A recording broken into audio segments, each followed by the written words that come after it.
Ақпарат Good Times, Bad Times каналынан алынған. От, сөз, шеңбер, баспа станогы, қозғалтқыш, электр энергиясы, микропроцессорлар. Әрбір жаңа технологияны ойлап тапқан сайын адамзат әлемдегі фаунадан ерекшеленуде. Әр жаңа серпіліс адамзаттың жануарлар әлеміне үстемдігін нығайтып отырады. Әрбір кезең алдыңғысынан жылдам өтуде. Ай жасанды интеллект.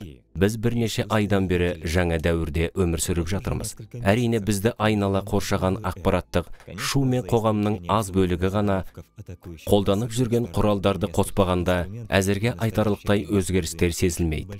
Бірақ өзгерістер болуда және бұрынғыдан да жылдам жүріп жатыр. Жасанды интеллекттің маңызы бұрынғы технологиялармен тең, тіпті одан да жоғары болуы мүмкін. Алдағы 10 жылдықта, ғасырлар мен 1000 жылдықта егер Homo sapiens сол уақытқа дейін аман қалса, оның әсері адамзат үшін ауқымды болмақ. Болашақ зерттеушілер өзгеріс алауын тұтандырған ұшқаны осы 21 ғасырдың басында болғанын байқайды. Бірақ жасанды интеллект бұрынғы технологиялардан біздің табиғи тілімізді түсінумен ерекшеленеді. Бұл оған триллиондаған гигабайт деректерді талдауға мүмкіндік береді және кейбіреулердің айтуынша тіпті ойлауға, ал нақтырақ айтқанда, біз үшін логикалық тұжырымдар жасауға қабілетті. Оған тәнті болу мен қорқу көпшілік адамдардың бұл процеске деген реакциясы. Тіпті жасанды интеллекттің инженерлері мен жасаушылары да осындай сезімде. Негізінде бұл жолдың қайда апаратыны әлі белгісіз. Әзірге бәрі бұлыңғыр. Сол себепті осы тақырып бойынша пікірлері бағалы адамдардың интуициясына жүгініп құлақ асу қажет. Жасанды интеллекттің біздің өмірімізге әсері зор болары анық. Бірақ ол бізден құтылып кетпей ме? Біз оны тіпті байқамай қалуымыз мүмкін. Бәлкім ол біздің бүгінгі мәселелерімізді ешқандай жанама әсерсіз шешіп берер. Мүмкін ол табиғат құбылысы секілді. Біз оны толық түсінбесек те, онымен үйлесімде өмір сүріп жатырмыз. Бір нәрсені сенімді түрде айтуға болады. Біз белгісіздікке бет алып келеміз.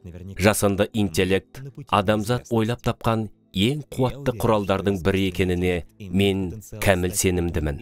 Демис Хассабис DeepMind компаниясының негізін қалаушы. Жасанды интеллекттің дамуының болашақтағы әсерін асыра бағалау қиын. Бұл әрбір баланың Нью-Йорктың шетінде немесе Гонконгтың Кинша қаласының шетінде өмір сүрсе де, шексіз білімге және шексіз шыдамдылыққа ие ұстазы. Әңгіме бұрын емделмейтін деп саналған аурулардың ерте белгілерін анықтау және талдау туралы. Генетикалық талдау ауру тарихы мен өмір салтына негізделген жекелендірілген медицина туралы. Сондай-ақ ауыл шаруашылығына да қатысты. Аурулар мен зиянкестердің әсерін болжау және одан әрі автоматтандыру. Робототехниканың дамуы арқылы мыңдаған күрделі және жиі ауыр физикалық жұмыстар автоматтандырылады. Елестетіп көріңізші, шексіз шөлдерден өтетін тас жолдарды, су астындағы және айдағы шахталарды автономды жасанды интеллект басқаратын роботтар салады. Ақылды қалалар пайда болады. Олар жасанды интеллекті пайдалана отырып, жол қозғалысын тиімді басқаруға, энергияны тұтынуды оңтайландыруға және қалаларды өмір сүруге қолайлы етуге көмектеседі. Қазірдің өзінде процесс толық қарқынымен жүріп жатыр. Мысал ретінде, жасанды интеллекттің бағдарламалау, графикалық дизайн және осы бейнені жасау салаларында кеңінен қолданылуы айтуға болады. Жасанды интеллект біздің жұмыс орнымызды тартып ала ма? Жоқ. Бұл өзгерістер еңбек нарығында уақытша қиындықтар туғызуы мүмкін. Бірақ ұзақ мерзімді перспективада жаңа технологиялар жаңа жұмыс орындары мен салаларды пайда болуын білдіреді. Өндіріс тиімділігінің артуы адамдар үшін әлдеқайда жағымды және жалақысы да жақсы болмақ. Технология жұмыс ортасын жақсартып, мүмкіндіктерге қол жеткізуді демократияландырады. Мысалы, Нью-Йорк пен Киншаса балаларына білім беру мүмкіндігі теңеледі. PwC компаниясы 2030 жылға қарай жасанды интеллект әлемдегі жалпы ішкі өнімнің 14%-ын немесе 15,7 триллион долларды құрайтынын болжайды. Microsoft OpenAI-ға GPT-чаттың жасаушысына 13 миллиард доллар инвестиция салды. Bing-ті өз браузеріне біріктірді. Google компаниясы DeepMind және BART деп аталатын өз жасанды интеллектіні әзірлеуде. Олардың соңынан жаңа технологияны пайдалануға ұмтылатын көптеген кішігірім компаниялар мен стартаптар ілесуде. Бірақ үлескен күшпен үлкен қауіп те келеді. Экзистенциалдық қауіп. Мұның барлығы бір сұраққа келіп тіреледі. Жасанды интеллект бізді өлтіре ала ма? Мен толыққанды жасанды интеллекттің дамуын адамзат нәсілінің соңы болуы мүмкін деп ойлаймын. Адамдар жасанды интеллектті жасағаннан кейін, ол өзін-өзі жетілдіре отырып, даму қарқынын арттырады, деді Стивен Хокинг 2014 жылы. Ол кезде қазіргі жасанды интеллект жүйелерінің мүмкіндіктері туралы ешкім білмеген еді. Бізден ақылды мүмкіндіктері шексіз болашақ тіршілік иесін жасау адамзаттың соңына әкелмей ме? Деген маңызды сұрақты пессимистер көтеруде. Жасанды интеллекттің болашағына қатысты басты пессимист машиналық интеллекті зерттеу институтының маманы Элиезер Ютковский 30 жылдан астам уақыт жасанды интеллект және оның адам құндылықтарына бейімделу мәселелерімен айналысқан Ютковский бұл сұраққа қатысты нақты пікірде. Оның ойларын қысқаша былай жеткізуге болады. Егер біз жасанды интеллектінің дамуын тоқтатпасақ, болашақта біз бәріміз өлеміз. Мұндай жағдайда ойға қонымды сценарий мынадай болуы мүмкін. Жасанды интеллект жаңа өркениеттің дамуына адамдар кедергі келтіретінін түсініп, бізден құтылудың жолын табады. Сонда біздің өмір үшін күресіміз бос әурешілікке айналады. Ютковскийдің айтуынша бұл күрес 21 ғасырдағы саналы адам мен австралопитек арасындағы шайқасқа немесе 10 жасар бала мен Stockfish 15 шахмат бағдарламасы арасындағы ойындай болады. Жасанды интеллекттің мүмкіндігі шексіз, және ол оны әдейі істемейді. Автожол салып жатқанда біз құмырсқалардың тағдыры туралы ойлаймыз ба? Деп сұрайды физик Анджей Драган. Ол да жасанды интеллектпен бетпе-бет келген адамзаттың болашағына сенбейді. Ютковский сөзін бұлай деп жалғастырады. Біз бұған дайын емеспіз, және жақын арада дайындала да алмаймыз. Жоспар жоқ. Жасанды интеллекттің мүмкіндіктеріндегі прогресс, оны реттеу мен түсіну прогрессінен әлдеқайда озып кетті. Егер біз оны жүзеге асырсақ, бәріміз өлеміз. Егер Ютковскийдің пайымдауы дұрыс болса, сәйкесінше тағы бір сұрақ туындайды. Оны алдын алуға бола ма? Көптеген адамдар жасанды интеллекттің дамуын тоқтатуға шақырады. Жасанды интеллектпен алып экспериментті тоқтату атты әйгілі хатты жасанды интеллекті 6 айға тоқтатуға шақыратын үндеуді саланың көптеген танымал өкілдері, оның ішінде Йошуа Бенжио, Илон Маск, Стив Возняк және Юваль Харари қолдаған. Тағы бір мәлімдемеде жасанды интеллекттен жойылу қаупін азайту, пандемия немесе ядролық соғыс сияқты жаһандық мәселелерді секілді маңызды болуы тиіс делінген. Бұл мәлімдемеге OpenAI басшысы Сэм Альтман, DeepMind бас директоры Демис Хасабис және нейрондық желілерді зерттеуге үлес қосқан жасанды интеллекттің әкелерінің бірі Джеффри Хинтон сияқты саланың көшбасшылары қол қойған. Сонымен бірге ақш пен Европа сияқты батыс елдерінде жасанды интеллекттің дамуын шектеуге бағытталған ережелер әзірленуде. Алайда Ютковскийдің пікірінше бұл шаралар жеткіліксіз. Мен бұл хатқа қол қоймадым, өйткені онда жағдайдың маңыздылығы тым төмендетілген және оны шешу үшін сұралған талаптар тым әлсіз. Мұның бәрін өшіріп тастау керек, дейді ол. Ютковскийдің ойынша, бұл жағдайдан шығудың жалғыз жолы барлық ірі есептеу кластерлерін, деректерді өңдеу орталықтарын жауып, есептеу ресурстарына қол жеткізуді шектейтін және барлық мәселелерді тек ақш пен Европаға ғана емес, әлем бойынша оның ішінде Қытайда бақылайтын халықаралық коалиция құру. Ютковский бұл мәселеден жақсы хабардар. Мен айтылған болжамдардың барлығы орындалады деп айтып тұрғаным жоқ. Мен бәріміздің өлетінімізді біліп тұрғандықтан айтып отырмын. Осылайша бұл зерттеу мәселесі геосаяси мәселеге айналуда. Қазіргі уақытта жасанды интеллект бағдарламалық және ақпараттық қамтамасыз ету саласында сәйкесінше жартылай өткізгіштерді бақылауда ұстауға мүмкіндікке батыс, дәлірек айтқанда ақш ие. Вы можете пересмотреть наш выпуск на данную тему, чтобы узнать подробнее. Егер батыс Ютковский шақырып отырған блокаданы жүзеге асыра алса, Қытай қолдау білдірсе де, бұзып кіруі мүмкін екенін жоққа шығаруға болмайды.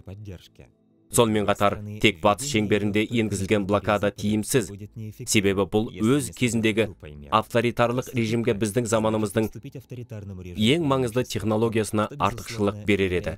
Жасанды интеллекттің бақыланбайтын дамуынан бетер не болуы мүмкін? Әрине, оның коммунистік режиммен бақыланбай дамуы. Әрине, ақштың ақпараттық артықшылығы, Қытайда блокада болмаса, физикалық экспорттық блокада енгізілуі арқылы жасанды интеллекті дамытуға тиімді тосқауыл қоюға мүмкіндік береді деген дәлел келтіруге болады. Пекинде жасанды интеллекті қолдана отырып, жартылай өткізгіштер мен үлкен тілдік модельдер арасындағы алшақтықты қысқарта бермек. Ал батыс болса, дамуын тоқтатады. Сонымен қатар технологиялық тыншылық маңызды компоненттердің үшінші елдер арқылы транзиті және патенттердің ұрлануы да орын алады. Нәтижесінде батыс өзінің ең үлкен артықшылығынан айырылады. Ютковскийдің пессимистік қорытындысы: егер Қытай бұл жағдайға бейімделмесе, онымен соғыс жариялау керек болады. Ал егер бәрі соншалықты жаман болса ше, пессимисттер бар жерде, әрине оптимисттер де болады. Олардың көзқарасы мүлде басқа. Олар технологияларды мүмкіндігінше тез дамытуға және тек қажет нәрсені ғана шектеуге шақырады. Оптимисттер қауіптерді ескертуді және оларға қарсы тұруды ұсынады. Бірақ өзіміздің түбегейлі өзгерісте алатын технологиялардың дамуын тоқтатуды қолдамайды. Олардың үмітпен қарауының себебі оптимисттердің жасанды интеллекті проблемасын өзгеше қабылдауында. Оптимист интернеттің қазіргі түрін жасаушылардың бірі Марк Андрес жасанды интеллекттің жақын болашақта дербес ойлау қабілетіне ие болмайтынына сенеді. Сондықтан біздің болашағымызды жою қаупі жоқ деп есептейді. Жасанды интеллект тек сыртқы командаларды орындайды. Шын мәнінде бұл жай ғана әлде қайда кең мүмкіндіктері бар компьютерлік бағдарлама. Бірақ Андрес неге жасанды интеллект әлемді құтқарады? Эссесінде жасанды интеллекті дамытудың пайдасына дәлелдер келтіреді. Ол электр энергиясынан бастап автомобильге дейінгі әрбір жаңа технологияның жаппай наразылықтар мен әлемнің ақыры туралы болжамдарға себеп болғанын еске салады. Пессимисттер архиві блогын келтіріп, осындай мысалдарды сипаттайды. Мәселені түсіндіру үшін ол баптистер мен бутлегерлер моделін де қолданады. Бұл модель 1920 жылдары ақшта құрғақ заң кезінде пайда болды. Баптистер алкоголь сатуға тыйым салудың шынайы жақтаушылары болса, бутлегерлер өз пайдасын көздеп, заңсыз алкоголь сатуды қолдаған арсыз оппортунистер еді. Сол заманда құрғақ заңды қолдағандар арасында сенімді христиан баптистерде пайда табуды көздеген мафия бутлегерлер де болды. Біз қазір дәл осындай тенденцияны байқап отырмыз. Ютковский баптист қатарына жатқызса да, бірақ статус квоны сақтауға мүдделі немесе қорқыныш механизмі арқылы өмір сүретін адамдар дамуды тоқтатуға циник себептермен қызығушылық танытуы мүмкін. Осылайша олар бутлегерлер бола алады. Netscape-тің негізін қалаушы бұл тұрғыда атом бомбасын жасауға қатыстығы тағы бір тарихи ұқсастығы қолданылады. Жасанды интеллект секілді атом бомбасында адамзаттың ақырына алып келетін технология деп есептеген. Тіпті ядролық қару екінші дүниежүзілік соғыстың аяқталуын жеделдетіп, үшінші дүниежүзілік соғысты болдырмады деген дәлелдер келтіруге болады. Сонымен қатар Андерсон біздің бұрын қойған сұрағымызды жасанды интеллект дамытуды тоқтатуға қарсы ең басты дәлел ретінде көрсетеді. Оның логикасы бұл жерде даусыз. Венчурлық қордың қосымша негізін қалаушы Андерсон Хоровицтің жазбасы әрине әсер тудырады. Сыншылар Андерсонды жасанды интеллекті дамытуды қолдаған бутлегерлер деп айыптады. Олар оны жасанды интеллектке қатысты қауіптерді тым жеңілдетіп, шамадан тыс қарапайымдылықпен қарады дейді. Осылайша сөз тартыс жалғаса бермек. Бұл орынды дәлелдер. Бірақ біз тап болған геосаяси жағдай, Ютковский ұсынғандай жасанды интеллекті дамытуды тоқтату, жаппай қан төгусіз немесе коммунистік режиммен стратегиялық бәсекелестікте жеңу мүмкін емес. Бұл батыс әлемінің құлдырауына әкелуі мүмкін. Ал егер екі тарапта дұрыс болса ше, екі жақтың да белгілі мәлімдемеден шындықты табуға бола ма? Бұл ең күрделі мәселелердің біріне арналған тамаша эссенің қорытындысы болар ма еді? Вольфрам бұл эсседе жасанды интеллекттің тез дамуы туралы кейде философиялық көзқарастармен бөліседі және екі жақтың да мәселелерін қарастырған. Бұл Вольфрамның айтуынша жасанды интеллект туралы ойланудың негізгі кілті есептеудің келтірілмейтін концепциясы. Демек, біз шығарғымыз келген есептеулерді ешқандай формуламен немесе қарапайым шешіммен желдетуге болмайтын жағдайды білдіреді. Келтірілмейтін есептеу сұрағына жауап алудың жалғыз жолы үнемі жаңа есептеулерді орындау. Бұл жаңа технологиялар үнемі пайда болады. Жаңа өнертабыстар мен теориялар үнемі дамиды деген сөз. Басқаша айтқанда, тарих ешқашан аяқталмайды. Тіпті өте озық жасанды интеллекттің ойлап табылуы да бұл жағдайды өзгертпейді. Екінші маңызды байқау Вольфрамның тағы бір ашқан жаңалығына қатысты. Қарапайым алгоритмді қолдана отырып, Вольфрам былай деп жазады. Чат GPT сияқты жүйенің айрықша ерекшелігі оның әр қадамын дәстүрлі инженерлік тәсілмен түсіну арқылы құрылмаған. Оның орнына барлығы негізінен қарапайым есептеу жүйесінен басталады. Чат GPT жағдайында бұл нейрондық желі.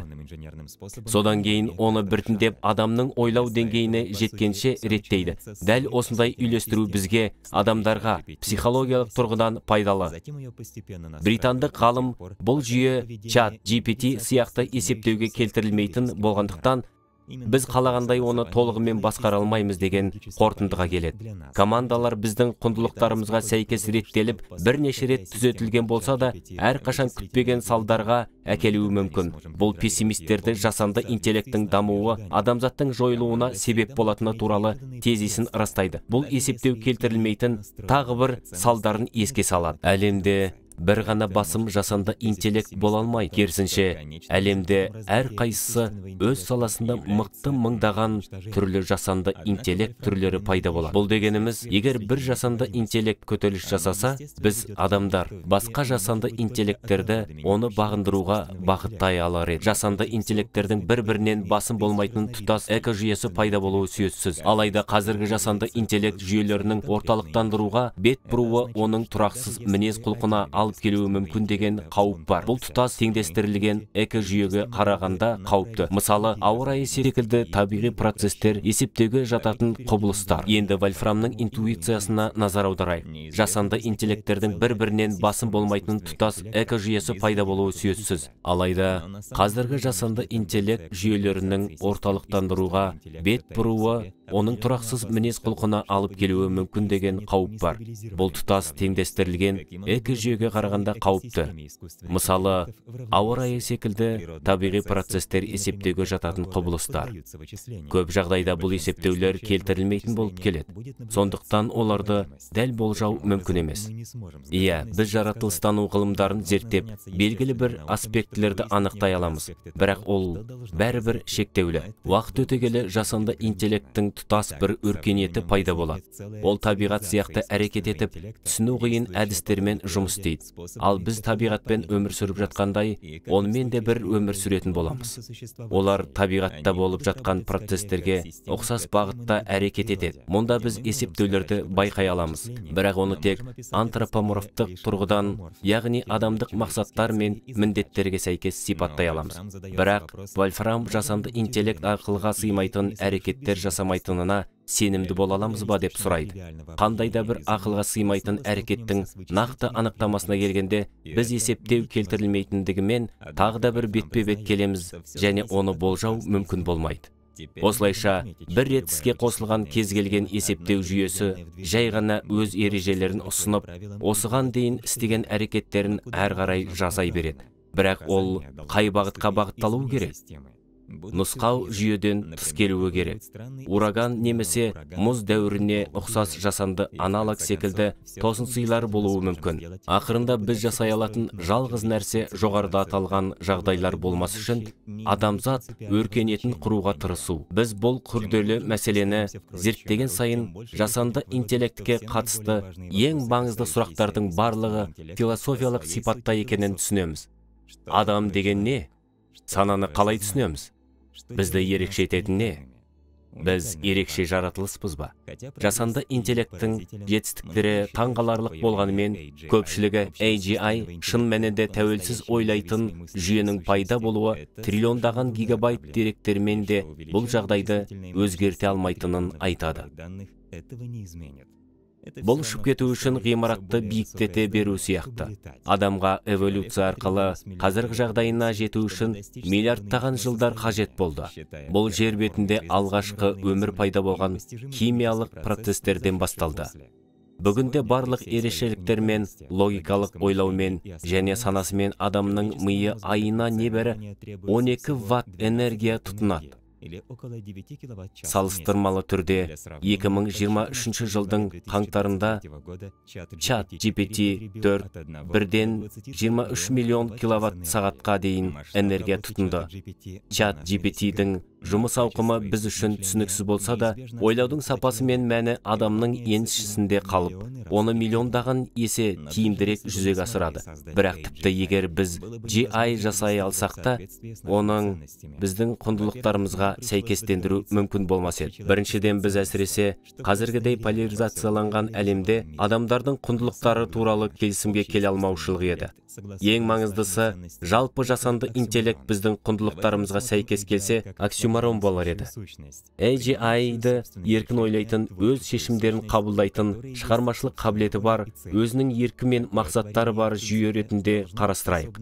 Мұндай жаратылыс негізінде бағынбауға қабілетті болуы керек. Әйтпесе ол жай ғана құл секілді объект болмақ. Бұйрыққа бағынбайтын AGI-дің адамдармен бірдей құқықтар болады, дейтін тағы бір физик Дэвид Дойч. Шахмат ойнағанда жасанды интеллект тек жеңу жолдарын ойлайды және басқа ештеңе ойламайды деп Дойч сөзін толықтырды. Мүмкін AGI тек ойынды тоқтатқысы келер.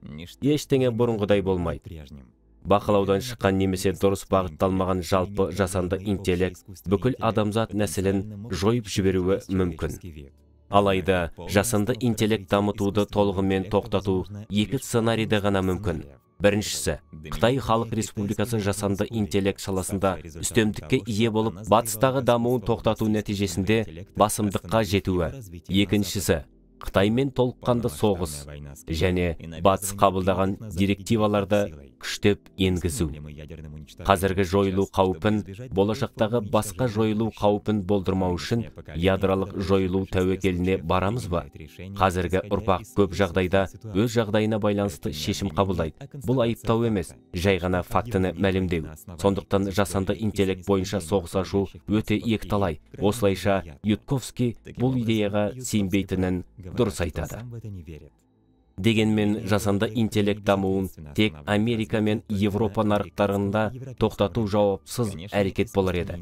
Әрине, жасанды интеллект бақылауға және кері байланысқа мұқтаж, бірақ оны толығымен тоқтату мақсатында емес. Технологиялар мен өркениет дамыған сайын, егер бір нәрсе дұрыс болмай қалса, қорғаныс формалары да жетілдіріледі. Вольфрамның интуициясына сүйене отырып, бір жасанды интеллекттің басқалардың жұмысын түзетуін мысал ретінде келтіруге болады. Бұл әр тарап өзінің жасанды интеллекттің қолданатын әскери әрекеттер саласында да қолданылуы мүмкін.